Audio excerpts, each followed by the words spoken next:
talk about a deterrent from making that happen, that's a deterrent. It did not pass. I will continue pushing for that piece of legislation. Last year, the governor also signed $250 million in the budget for reimbursements from the state of Florida, awarded through the State Board of Immigration Enforcement, which I am proud to be a part of, to local law enforcement agencies for all 287G-related activities. And through these reimbursements, the state of Florida is ensuring that every law enforcement agency has the resources it needs to enforce our nation's laws and to protect our citizens.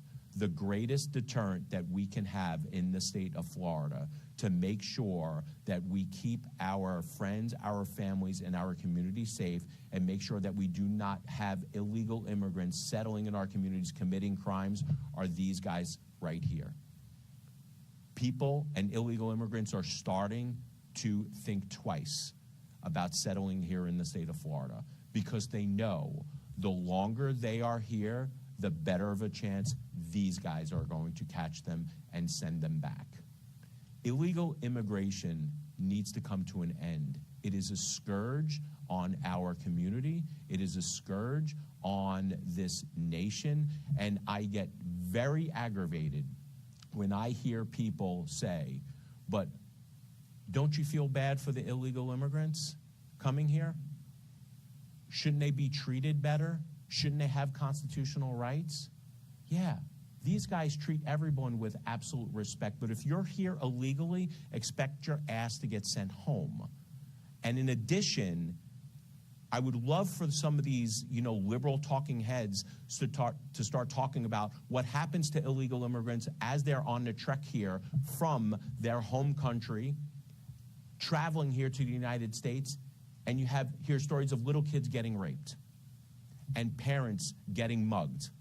We never hear anything about the de facto open border policies of the Biden administration that basically incentivized people to take this long trek to the United States because they wanted to find freedom and opportunity here in the state of Florida. I do not hold that against anyone for wanting to come to the United States. We are the greatest nation in the history of the world. People want to come here, but if you're going to come here, come legally.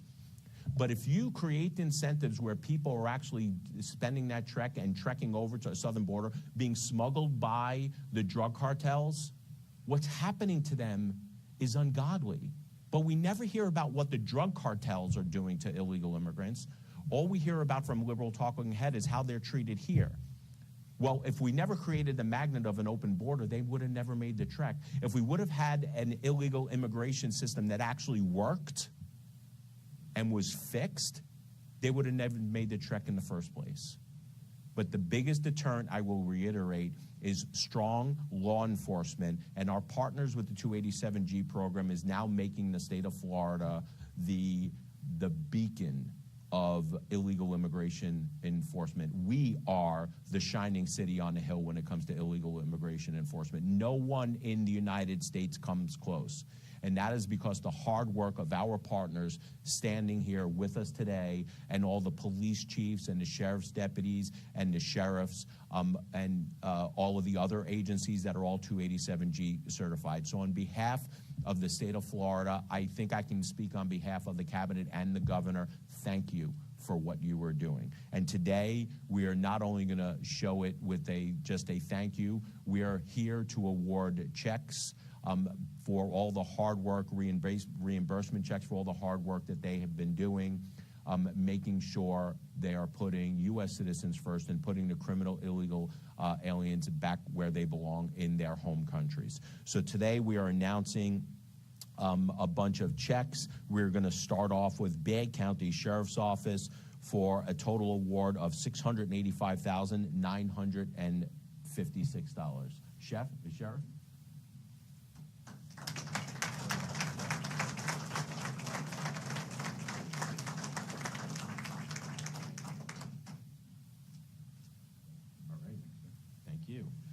Next up, Washington County Sheriff's Office, $77,530. And we have another check that we are going to vote on tomorrow at the cabinet meeting. So I think you're pretty good with getting the money, so we're just going to announce it here. Another check for $552,292. So the $77,000 one you can cash, but if you go try to cash the $552,000 one today, I'm sorry to say you will be arrested for trying to pass a fraudulent check. So please don't do that. Come on up here for these two.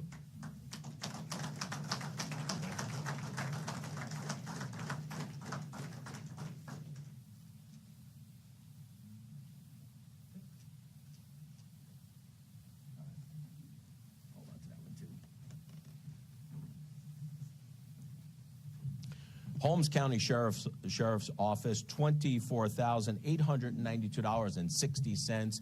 I do not understand why we still don't round up. It would be so much easier to do $893.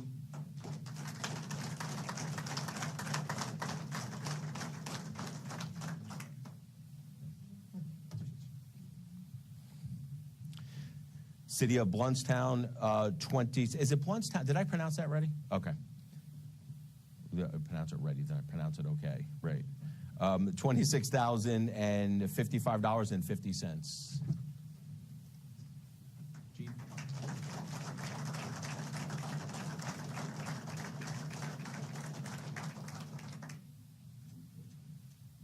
All right. Thank you. Calhoun County's Sheriff's Office, $15,701. Sheriff.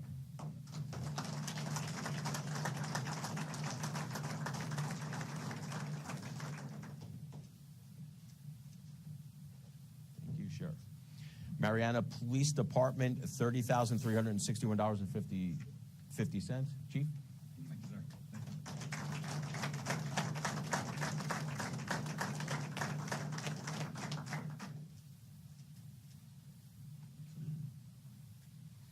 And last but certainly not least, Walton County Sheriff's Office, $648,805. Sheriff.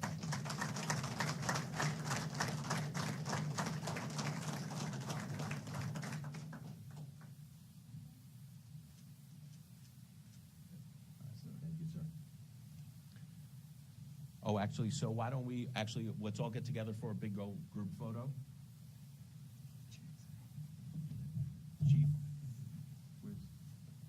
Yeah, oh, Chief. Okay, you got it. I'll hold it for you. You can hold the big one. Oh.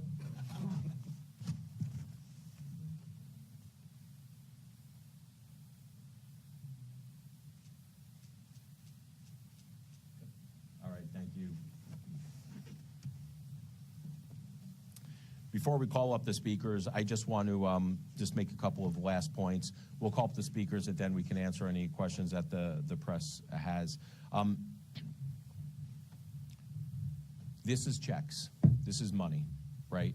So we are giving money through the State Board of Immigration Enforcement because these guys are doing things over and above what they normally do, and we are reimbursing them for the money that they are putting forth, keeping our community safe. And the reason why I bring this up is that because there are a lot of, let's just say, pro-illegal immigration advocates out there that are now complaining about the costs that that the state of Florida is incurring and local governments are incurring and the federal government is incurring, trying to remove illegal immigrants, especially those who have committed crimes from our communities. Did we not think that removing criminal aliens was going to cost money? You know, not only did the open borders policies of the Biden administration cost hundreds of billions of dollars in taxpayer dollars, keeping them here and giving them all of these the free stuff, but now we're incurring a lot of cost removing them also. The best way to do this and fix this problem going forward is get rid of the people who are not here in this country, get rid of the people who are not here in the country legally, fix the system so people who want to come over to our country have the new federal laws, that they have a process that people adhere to. But anyone who thought that this wasn't going to cost any money surely wasn't paying attention. And now taxpayers are incurring more costs in order to do this. Let's fix this nonsense once and for all. We know our best estimates are around 2.2 million illegal immigrants have self-deported. If you take us as a percentage of the people in the United States, maybe 150 to 200,000 illegal immigrants have self-deported here in the state of Florida. We don't know the actual number, but it's about time this ridiculousness stops. And I want to thank again our community partners, the 287G partners, for doing what they do. So at this time, I want to call up Sheriff Tommy Ford for additional comments. Sheriff. Thank you, sir. You want to hold this for you? No, I'm All right. I was actually going to call my comptroller up if you'll run to the bank with this real quick. Blaise, we'd like to thank you for your support in this issue. You know, we live in a state that recognizes the impact of illegal immigration, and when we look at that, we look at the societal cost of that. I look back at the fentanyl epidemic when we had an open border and fentanyl was flowing across the border, and we saw at one point 70,000 Americans killed in 1 year due to fentanyl overdoses. And it's important to close that border and enforce illegal immigration like we've been doing here in Florida. Florida is leading the way. And I would like to thank the men and women in law enforcement. We've got many deputies that are our 287G deputies behind the cameras there. Y'all are the ones that are making this happen, and I want to thank you for that. At Bay County Sheriff's Office, we have 18 287G deputies that are out there every day enforcing immigration law. You know, that does come at a cost. So this reimbursement is very helpful in that it's going to provide overtime reimbursement. There's some equipment reimbursement. And importantly, when we arrest an illegal alien and they're held for 48 hours, that's a real cost to our jail as far as the meal costs, medical costs, detention costs. So this is going to help reimburse that. So it's very helpful that the taxpayers in Bay County don't have to directly pay for that, or we absorb that into our budget, and we very much appreciate the state for stepping in and providing these reimbursements. Thank you, sir. Appreciate you. Next up, Sheriff Cruz, Washington County. Sheriff. I tell Blaise he's got the coolest name in the house. I want to talk to you just a little bit about, state mandates, so on and so forth. I am Washington County. We're one county inland. We're not a coastal county. We don't have a lot of industry like the coastal counties and some of the bigger counties do in our great state. First, let me say this. When I travel outside of our state into other states, for example, I was in Fort Worth, Texas, and I got to talking to some of the Fort Worth PD guys. I was out there for a rodeo about a year ago, and when they find out that, I'm in law enforcement from the state of Florida, and it don't really matter where we go or where I'm at, they're like, man, y'all got a governor, he's on it, and they're envious of us. They want to be us. And even some of the blue states, they would talk to you if they could, but they envy the state of Florida for doing what we've done. But what I want to talk to you, April will be 34 years that I've been doing this job. My background in this line of work is illegal narcotics. That's what I did all over the entire panhandle of the state of Florida, is undercover work. As far away as Jefferson County to the east and Escambia County to the west. And I can tell you, I was there and I was doing it when we had the crack epidemic. And and I'll kind of make a joke about it. We thought we had a problem until we had the meth epidemic. And it's all bad. But the methamphetamine was something like we had never seen before. And Sheriff Ford touched on it. Blaise touched on it a little bit about the cartels. Let me tell you something. It ain't what I heard, it's what I know. They're here, okay? They are in every community in our country. The cartels, they're structured, they're organized, and they have ranking officers, just like we do at the sheriff's office, lieutenants, captains, so on and so forth. But what we seen when that border got open, when you see what's not fake news, is what Sheriff talked about a while ago with the overdoses in this country. That's real. You've seen it in Bay County, you've seen it in Washington County, you've seen it in every county in this country. The overdoses went through the roof. and it's because the market got flooded. You know, even in my county, we're a small, rural, physical constrained county, Washington County, and we don't have, you know, a lot of industry, a lot of construction going on in that county. So we don't have a lot of Mexicans or Guatemalans or so on and so forth in that county. Do we have them? We've got them just like anybody else. But let me tell you what we got. We got the drug problem just like Orange County, Florida, Duval County, or any other county in this country. And when I talk to people in my county, you know, how does it really affect us? Let me tell you how it affects us. Not that you're seeing them on every street corner, because you're not in Washington County, but let me tell you how it affected Washington County. Is it flooded the drug market. You know, like any other commodity, I don't care what you're selling, if you flood any market, then what happens to the price? The price goes cheap. And that's exactly what's happened with the drug trade in our county. And I can tell you for a fact, just a few years ago, we know that a kilo of methamphetamine was $25,000, $26,000, $28,000 just a few years ago. And it ain't what I heard on the street. It's not what I read. It's working in the business, the undercover business that we work in and day out. I can tell you the same 2 pounds, the same 2.2 pounds of methamphetamine now is $3,500, maybe cheaper than that, because this information is a few months old, but it's $3,500 out of Atlanta. The same 2 pounds of dope is $3,500. So you can do the math on how much cheaper it is. You don't see us working meth labs no more. A few years ago, you've seen every one of us, every county, we were working the meth labs. We were going in, disassembling the meth labs and taking all that garbage, you know, to where we had to have hazmat crews to come in and haul, contracted with them to come in and haul that garbage off of those sites. You don't see that from us no more. You don't see us working meth labs. And people say, y'all don't work meth labs no more. No, we don't, because it's too cheap to buy it coming across the border.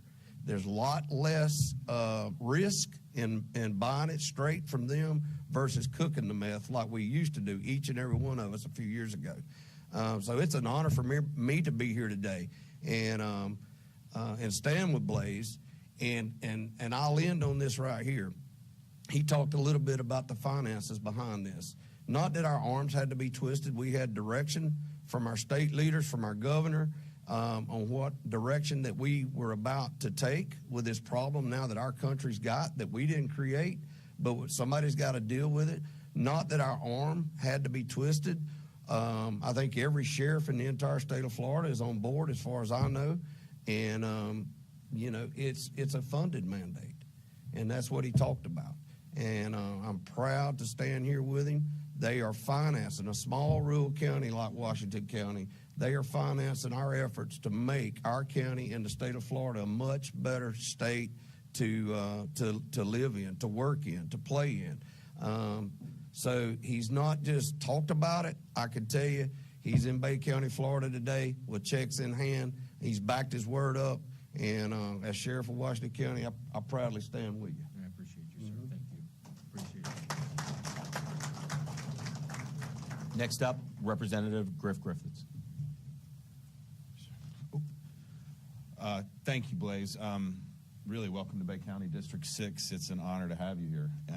And it's proud to stand with all my Panhandle sheriffs and chiefs up here. A lot of these guys, besides my sheriff and Sheriff Atkinson, are from the rural counties, and you guys know the struggles. And so you can bring money down anytime. We appreciate when you do that. So, but Blaise is right. The legislative process is incredibly hard. Sometimes getting stuff across the finish line is incredibly difficult, and we try every day. Florida tries to lead the nation with these immigration policies. I serve with some amazing members. Representative Michael from Jacksonville lost her son to a twice deported illegal alien. So if you don't think she goes to Tallahassee every day to fight for these laws to make Florida a safer place. Representative Persons Mullica out of Fort Myers area is running a bill right now which talks about voter ID for voting. You got to have an ID to vote. The simplicity, what we consider rational thought just doesn't exist in the halls of Tallahassee sometimes. It's amazing to me that people actually can talk about an ID to go vote. To board a plane, open a checking account, get a wave runner out on our beaches. Shovel snow in New York City. Shovel snow in New York City. You got to have two forms of ID. But for people in Tallahassee to think that that's just irrational thought blows my mind, but it truly is. We fight that every single day. But I can tell you Florida is trying to lead the nation. We are doing everything we can as a legislative body to pass laws that make you safer, have money available for our people, these sheriffs, these guys in the blue, to defend us, protect us, to make sure they get reimbursed for the sacrifices they made. I'm incredibly proud to stand here with these group of men, and hopefully he won't have to be bringing big checks back for this, but we'll take checks for other things. So, We got it. So appreciate you. Thank you. You know, the representative is right, Florida doesn't wait. If we see, look, and it's no secret what we do. You know, we see some craziness coming in California, what they're doing in California, and we pass laws to do the exact same opposite here. And obviously, people are voting with their feet. They're leaving places like California and settling in places like Nevada and Utah. And you have the ridiculousness that you're seeing in Michigan and New York and New Jersey. And people are starting to move here because they see more freedom and opportunity here in the state of Florida. So it is not rocket science.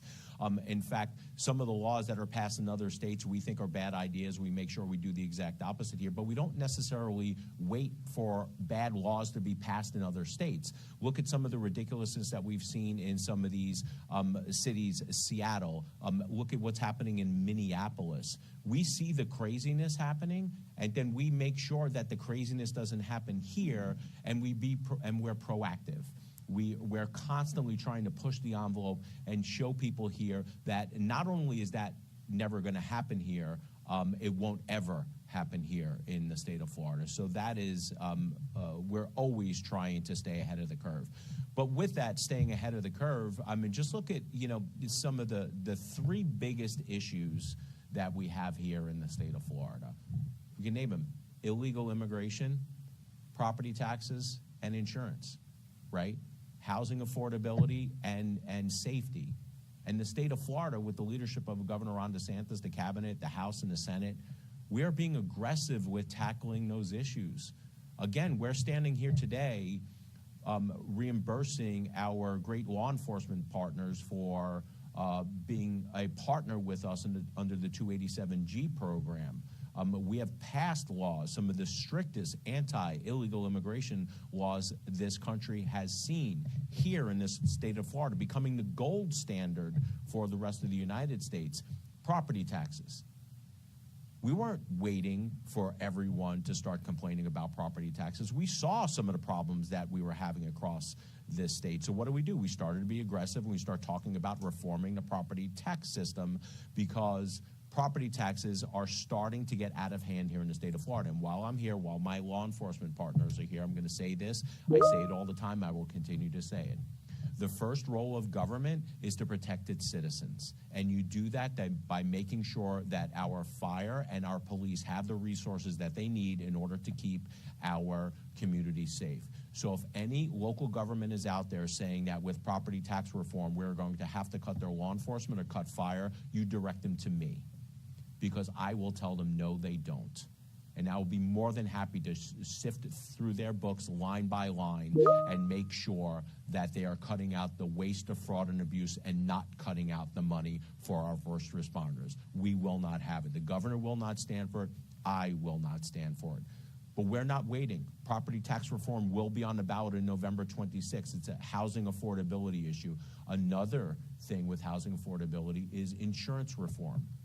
We took on insurance reform a couple of years ago, and we delivered historic tort reform. And now we are starting to see the fruits of the labor, and we're starting to see rates come down on both auto insurance and homeowners insurance, double digits. The situation is getting better. 3 years ago, companies were going bankrupt after storms. We're not seeing that anymore. The market is strengthening, and we are getting better. So I say this all, that the state of Florida does not wait. We will not wait. We will be aggressive. We're going to take advantage of the opportunities to make this state the best state in the nation. With that, I will answer any questions that you guys have from media. Do you guys have any questions? Yes, sir. What portion of state law enforcement are receiving these types of reimbursement checks? Of state law enforcement? It is my understanding that every single state law enforcement agency has 287G certified. We are full cooperation. Any other questions? Yes, ma'am. With you today for this initiative. Well, we're doing it. Any law enforcement agency, whether it is a county or a city, we are going around and holding these events to talk about the importance of our 287G partnership with our local law enforcement, but also show that they have the commitment from us in order to give the resources that they need, because we're asking them to do more than they did before. And the problem is that the federal government has a major problem on. Our best guess is in between 18 to 21 million illegal immigrants are in this country. You are never, ever going to remove illegal immigrants, especially those who are committing crimes, the criminal aspect, with just federal law enforcement and ICE and DHS. They need a network which includes local law enforcement to get this done. So we do this to show that we are absolutely 100 committed to solving this problem and to keeping our community safe. And I think it's important that we stand here side by side with them as we're giving out the checks to show just how important it is, not only to us, but to them also. Never taking my foot off of the gas ever, as long as I'm in office. As long as I am in office, I'm never taking my foot off the gas on illegal immigration, keeping taxes low, and holding insurance companies accountable and make sure that they do what they do. I'm never taking my foot off of the gas when it comes to these issues. Is that it? Yes, sir. How would the reimbursement checks calculated? There forms the process. The Sheriff, do you want to answer the question? So these are based on a reimbursement basis, and we fill out a grant application several months ago where we estimated what we would spend for the year. We estimated per 287G deputy how much overtime they may get by a certain number of hours per month. We estimated the number of detainees that we would have on that 2-day per diem that we hold for ICE. And I'll say in Bay County, I'm very proud of Bay County law enforcement that in the past year we've been able to arrest about 1,100 criminal illegal aliens that have run through the jail. So part of that will be to reimburse for that. But this will be, we put in for this amount, and we'll be drawing down off of that as we spend the money. So that's kind of, it was a grant application that works on a reimbursement basis. It's not necessarily a check for this amount to deposit in our account, much to my chagrin. But it's reimbursement based on actual cost. You know, another thing I want to bring up is, I know we talk about the difference between the Trump years in office, and we talk about the difference in the Biden years in office. But what I will say is our law enforcement partners, the guys up here, never stopped detaining illegal immigrants who committed crimes. It just never happened. The difference is that under this administration, prior to Biden and post-Biden, the Trump administration, people are actually answering the phone when they call the federal government. And in years past, and you see all the shit, they're all shaking their heads. They would have some of the worst criminal elements, and they would have them in their car, in their custody, in their jails, and they would call up to the federal government and say, hey, we have this really, really bad guy that is suspected of doing X. We also know through the system that this person might be the person who actually did Y. What should we do with them? They would literally call up there, and they would hear a dial tone. No one would answer the other side of the calls. Am I wrong, guys? That's exactly what happened. And that's why these people wound up, these illegal immigrants would wind up back on the streets committing the crimes, and that's why we say that these crimes should have never happened in the first place. Rep. Griffith brought up one of the representatives, Cayenne Michael, who's from the Jacksonville area, had a twice deported illegal immigrant kill her child. How do you think she feels about that? I would love to have one of these liberal open border activists have a debate with her and tell her that she's wrong and all of us are wrong up here. This is the human cost of this crap, and it has to stop. I do not want to hear any more horror stories from angel moms who their kids have passed away because a twice deported, 3-time deported illegal immigrant was back on the streets because of an open border policies. The difference between then and now is we actually have a president who actually cares about this situation, is not afraid to put the resources behind what we all believe is doing right, and the leadership of the state under Governor Ron DeSantis, our House, our Senate, making sure that we have full participation and cooperation. We're going to lead. We're going to continue to lead on this issue. Guys, I appreciate everything that you do. Law enforcement, you guys out there, thank you for doing what you do. May God bless you, and may God bless the great state of Florida. Thank you all.